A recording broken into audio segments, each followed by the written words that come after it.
Bem-vindo ao nosso Vox Talk, nosso bate-papo de negócios e tecnologia. Sou André Maciel, diretor de Engenharia e Inovação, Orlando Quequeto, nosso parceiro aí de inovação. E nós estamos recebendo hoje o veterinário Valdemar Polito. Bem-vindo, Valdemar, grande amigo, fazia tempo que a gente batia um papo. E a gente está ávido pelas suas informações aí das suas pesquisas, do seu trabalho na área da pecuária.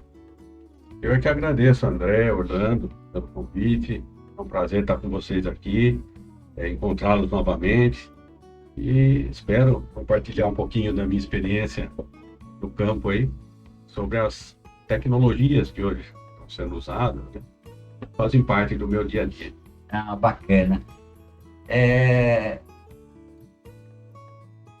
Professor Valdemar, eu tenho acompanhado o seu trabalho, você tem atuado muito forte na biotecnologia aplicada à reprodução de animais de produção, né? Perfeito. Gostaria que você falasse um pouco para nós o que é isso.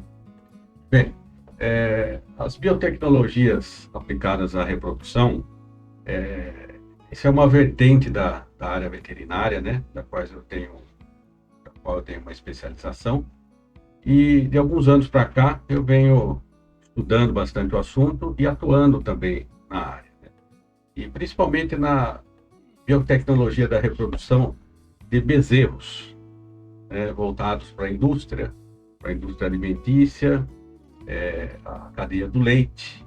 E uma das inovações, digamos assim, que a gente tem trabalhado muito hoje é a cadeia dos bubalinos, né? São de búfalos.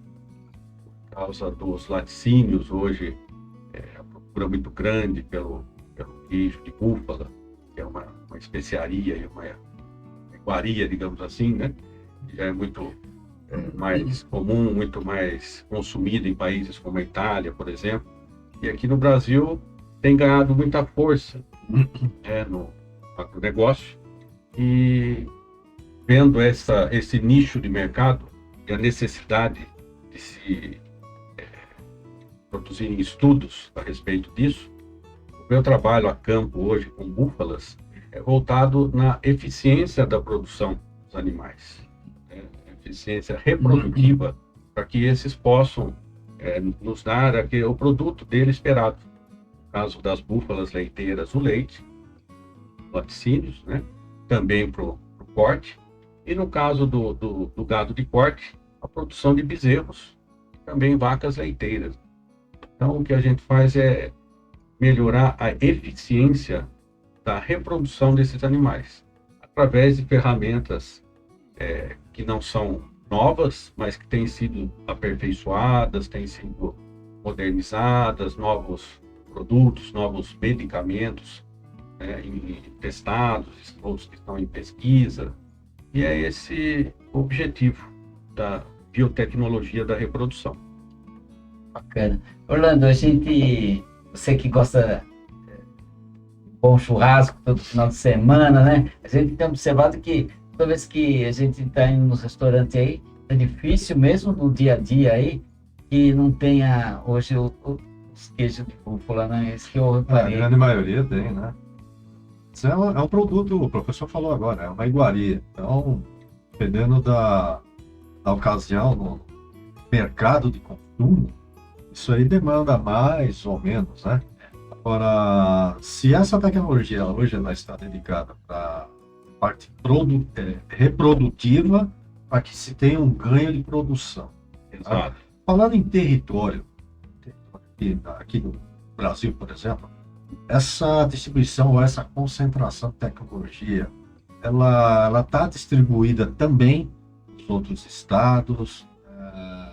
Como isso está?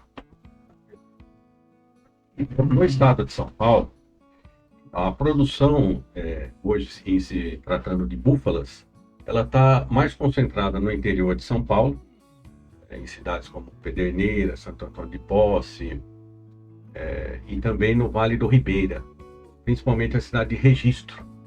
Inclusive em Registro é um dos lugares onde eu tenho lá uma plataforma de estudos, né, que é o Instituto de Zootecnia de Nova Odessa, que tem um braço forte lá em Registro na pesquisa sobre tecnologias da reprodução de búfalas. E também lá se encontram 2 grandes laticínios que absorvem a produção local do leite de búfala, e dali se fazem excelentes queijos que são distribuídos para todo o Brasil, inclusive para o exterior também, são exportados, né?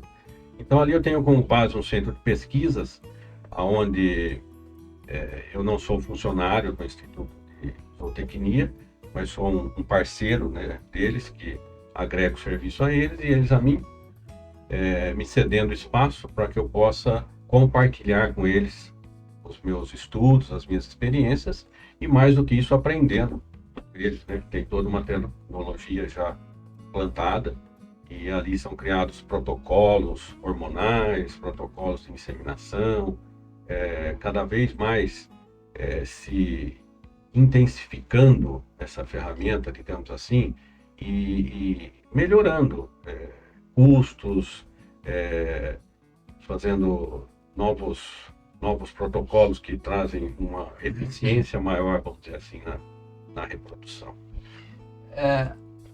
Professor Valdemar, esse melhoramento genético, com certeza, ele contribui muito para que a gente melhore a produtividade com menos desmatamento, né? Como que o professor vê isso? Perfeito, André, perfeito. Quando a gente tem uma ferramenta onde você possa melhorar a produtividade, você acaba usando também um menor espaço. Por quê?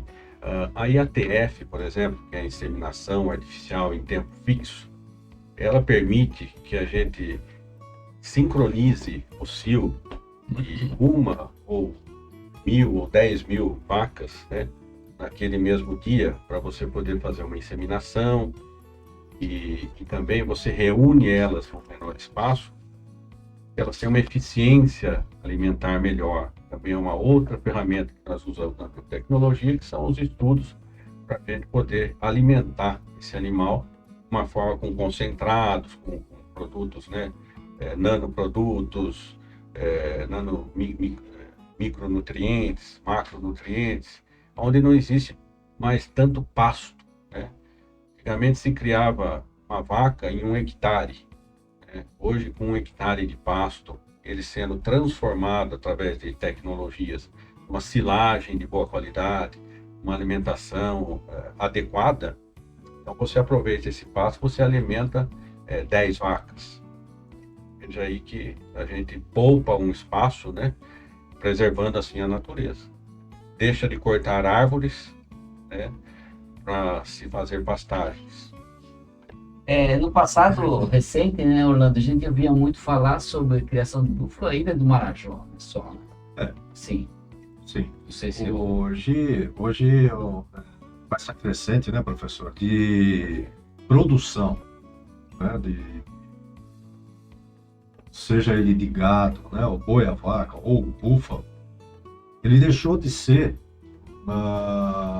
um centro, né? A ilha de Marajó, por exemplo, que era onde tinha a maior concentração, né? E hoje, se não me falha a memória, deve estar no estado do Pará.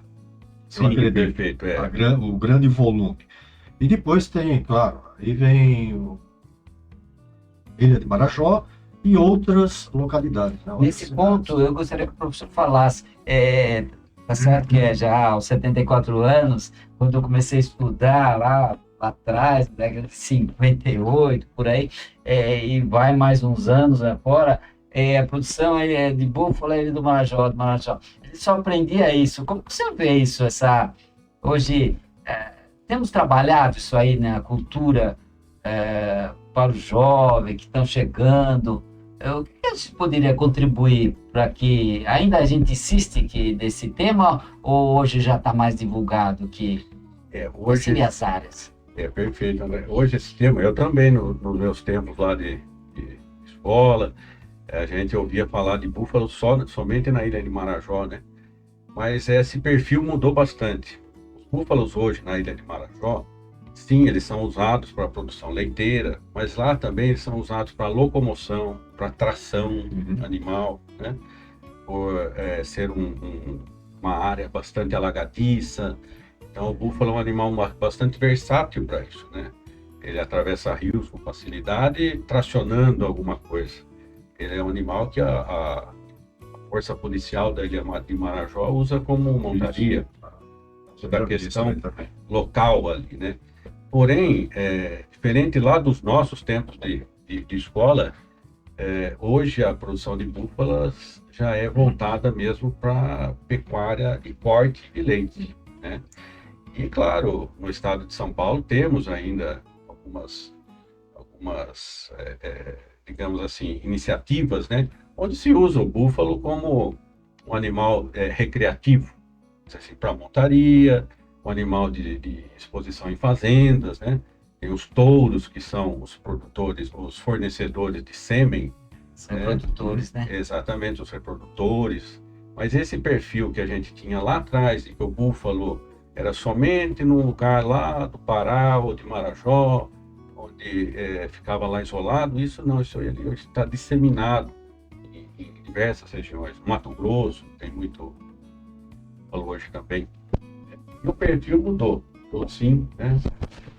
Ele é um animal de produção. Professor Valdemar, você tocou num assunto aí, Mato Grosso. Então,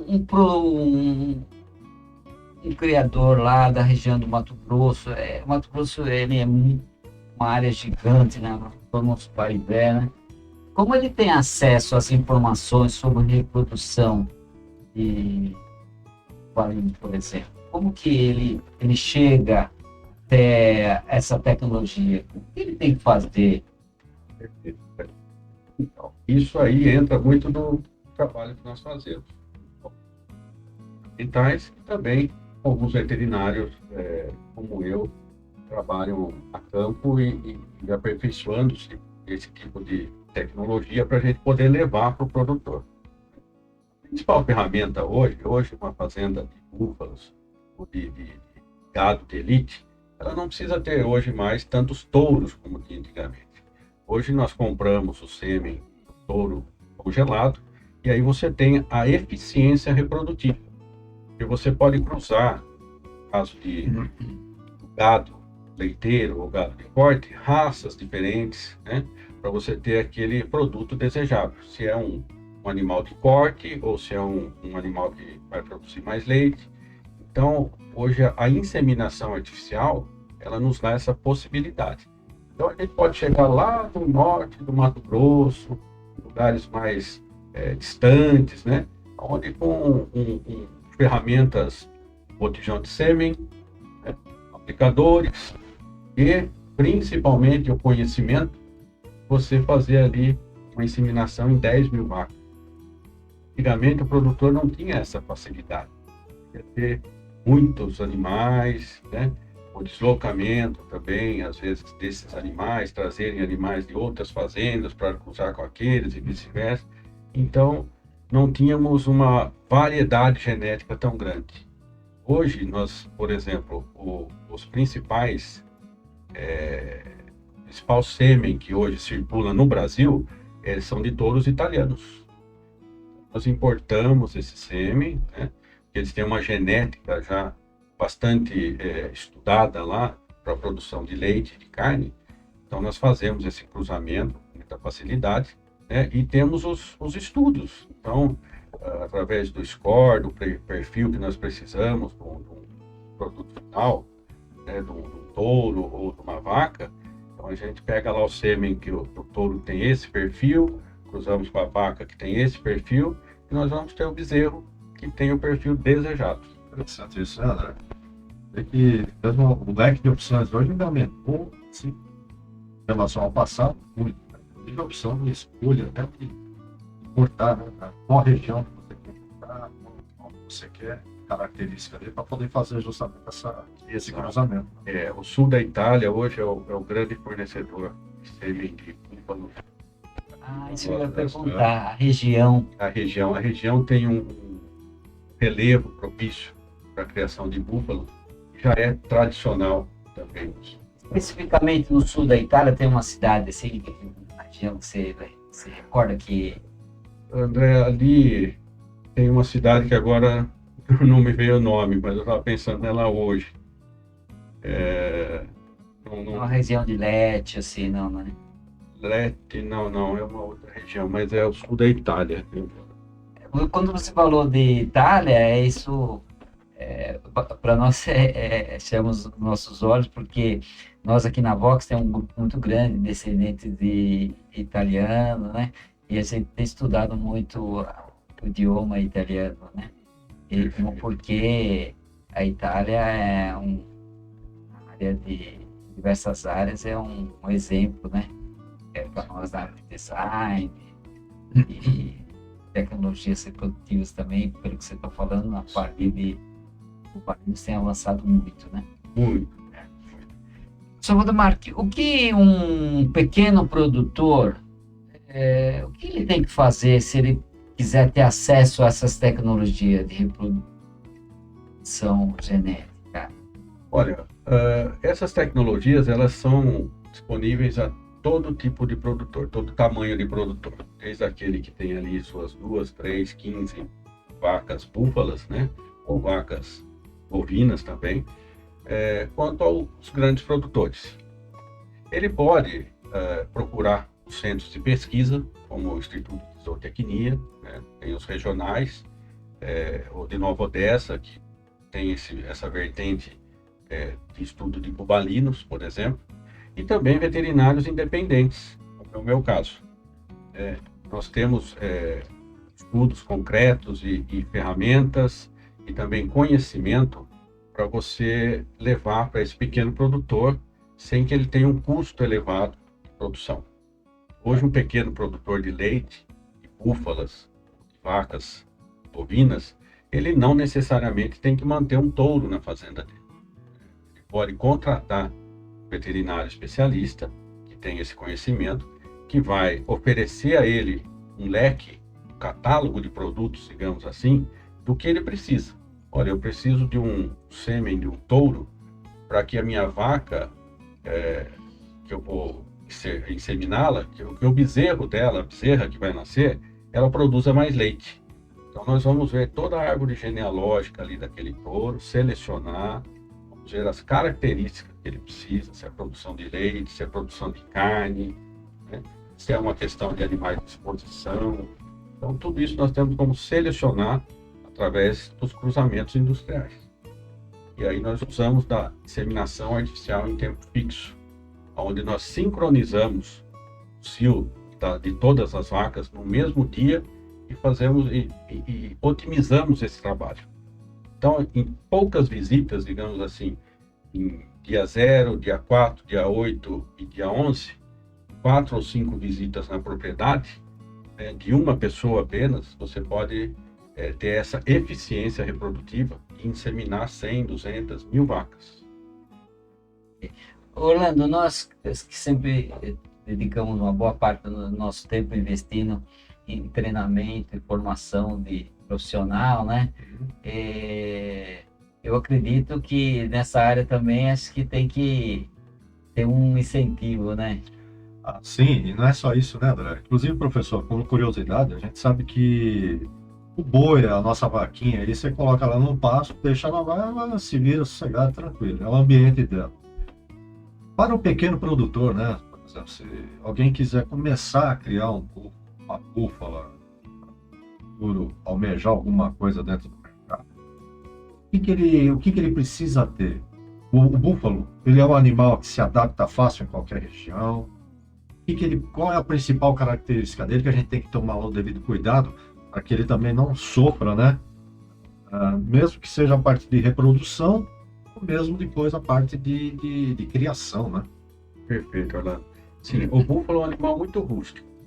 Rústico, suporta altas temperaturas, também baixas temperaturas, porém ele necessita, sim, de alguns cuidados.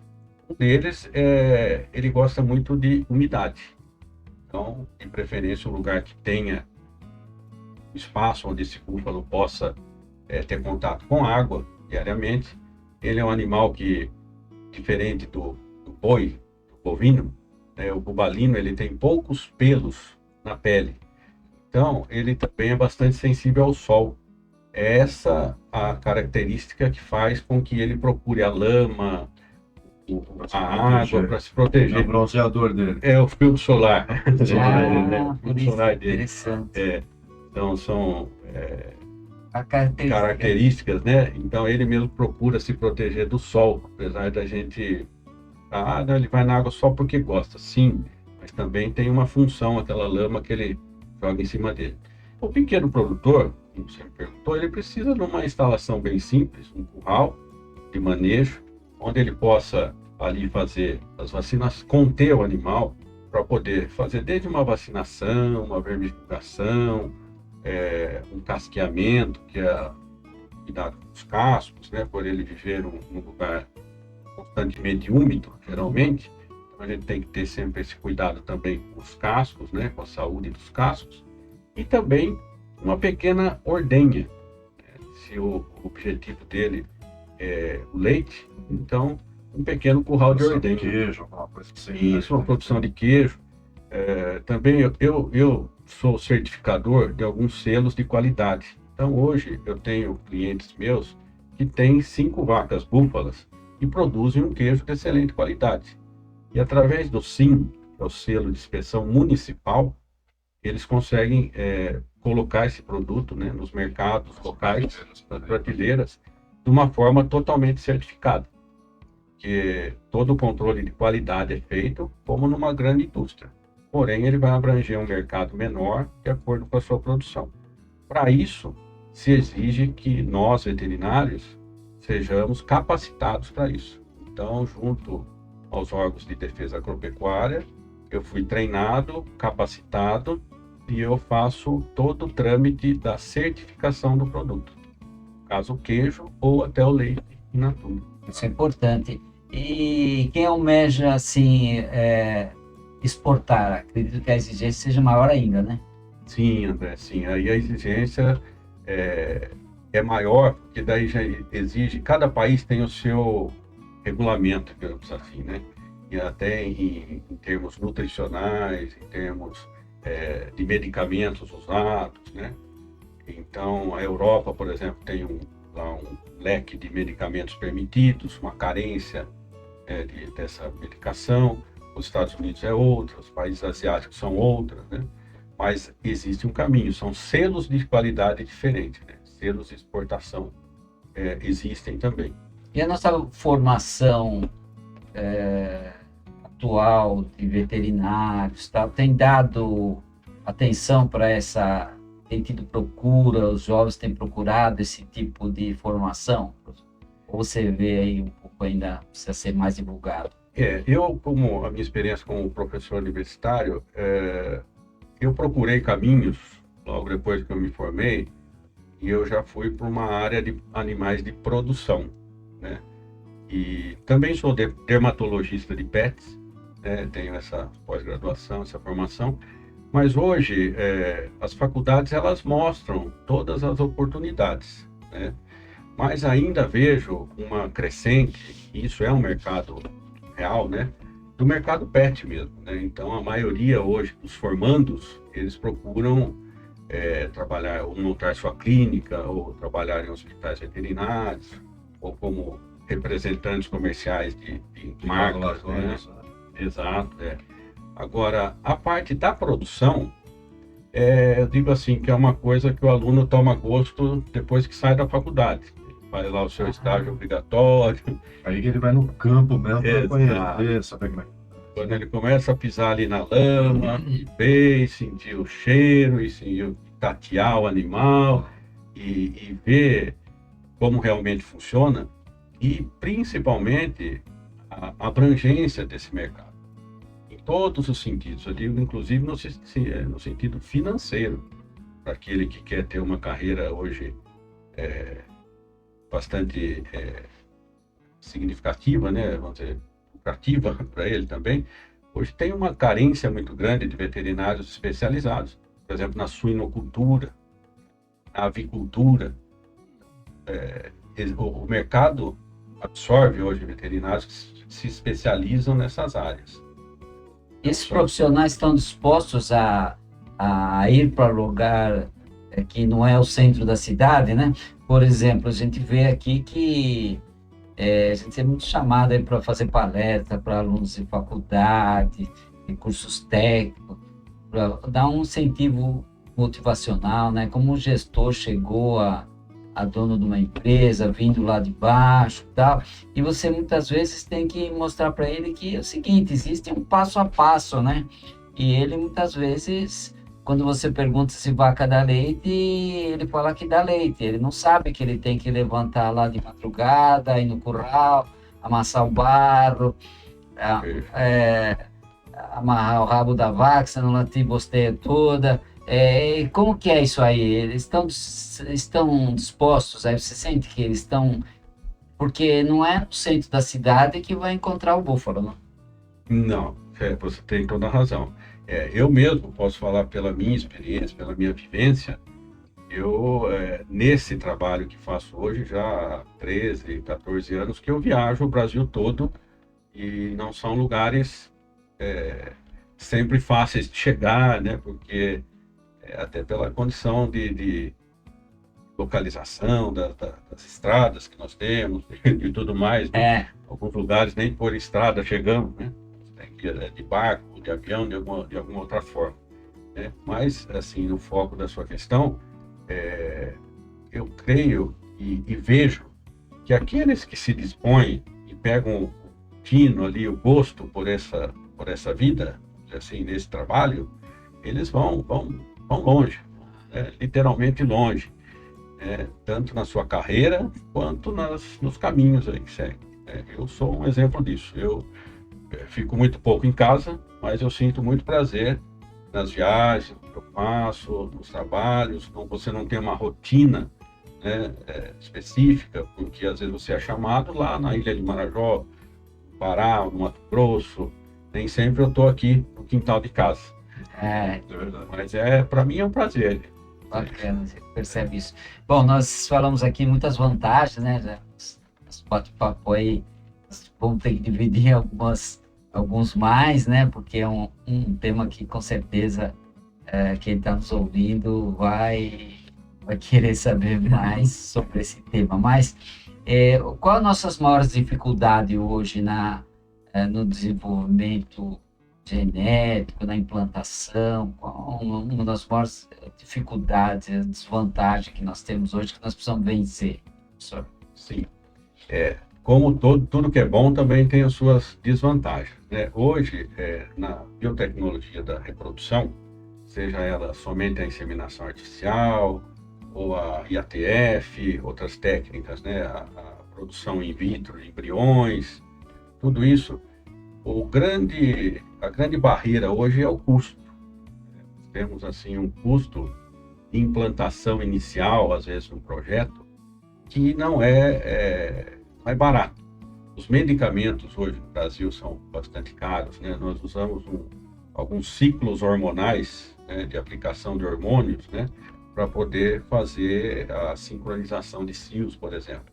Esses medicamentos, muitos são importados, melhores, inclusive, são importados, e tem um custo, né? Mas esse custo também, posso dizer que isso é uma desvantagem? Sim, mas ele não chega a ser um custo maior do que você manter os reprodutores na fazenda. Então, ele é um custo... Pode ser absorvido. Pode ser absorvido. E geralmente ele é absorvido, 100% absorvido.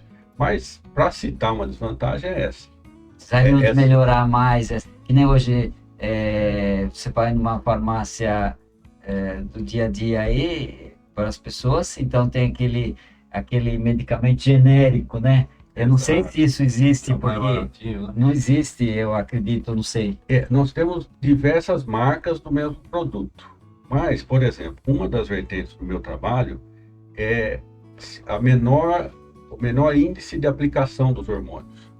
Então, existiam protocolos hormonais onde nós fazíamos durante 10 dias, 11 dias, 6 aplicações de hormônios.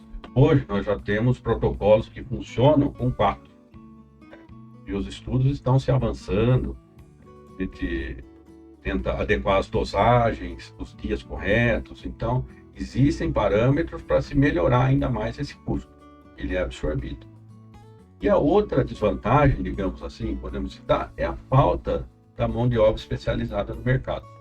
Justamente pela questão que você perguntou, os alunos, quando saem da faculdade, a maioria deles está direcionada para o mercado PET.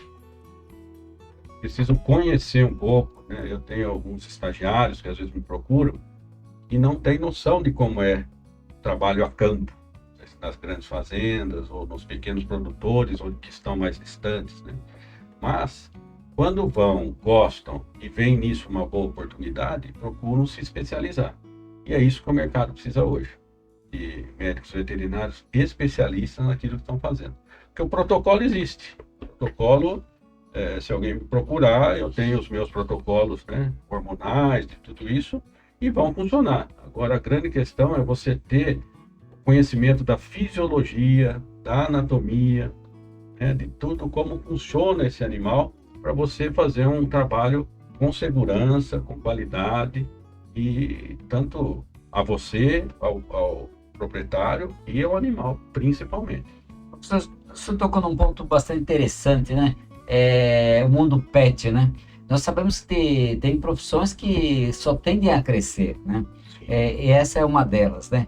Por outro lado, não é só o mundo pet que a gente está observando aí.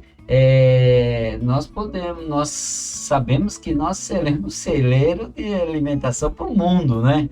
Então, o investimento do veterinário no conhecimento com a criação de animais de produção é um retorno também a ser considerado, né?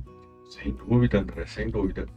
Eu creio não, eu tenho certeza de que sem essas tecnologias aplicadas hoje, que vai aumentar a eficiência do animal, eu acho que nós estaríamos muito aquém de outros países, né? E o Brasil está bem à frente de tantos outros nessas tecnologias, e isso fatalmente impacta na produção.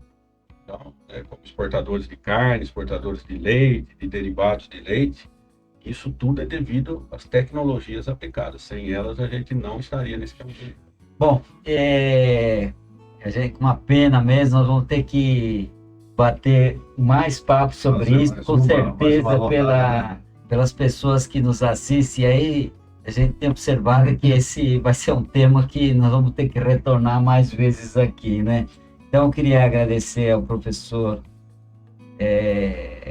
veterinário Valdemar Polito, pós-graduado em biotecnologia, especializado na reprodução de animais, produção, bovinos, bubalinos, derivados do leite de uma maneira geral, né? Por sua presença aqui hoje nesse podcast da Voxtalk. Por favor, professor, suas considerações finais. Só tenho a agradecer a Voxtalk, os amigos, tanto pelo convite. É um prazer imenso estar aqui e, como dissemos, bem disse, é um assunto que temos aí muito que a gente trocar ideias, esclarecer, tirar dúvidas, porque é bastante abrangente. Então, eu só tenho a agradecer a vocês pelo convite. Muito obrigado pela recepção, pelo carinho, pelo zelo com a gente e por abrir esse canal aqui para a gente poder divulgar um pouquinho do que está acontecendo no mercado hoje da produção aí nas grandes fazendas. Legal. Nós que agradecemos, né, Orlando? Exato. Mais uma vez, professor, nós é que agradecemos também o aceite do convite, né? Para a gente poder explorar um pouquinho mais esse conhecimento e passar isso também para os nossos ouvintes aí, que seguem o canal, para que eles também se aculturem cada vez mais, né? Esse tipo de matéria, né? Obrigado. Eu que agradeço. Este foi mais um Voxtalk, nosso bate-papo de negócio e tecnologia, né? Segue abaixo nossos contatos, não esqueça de se inscrever no canal, ativar a notificação e dar um like nesse vídeo. Até o nosso próximo Voxtalk.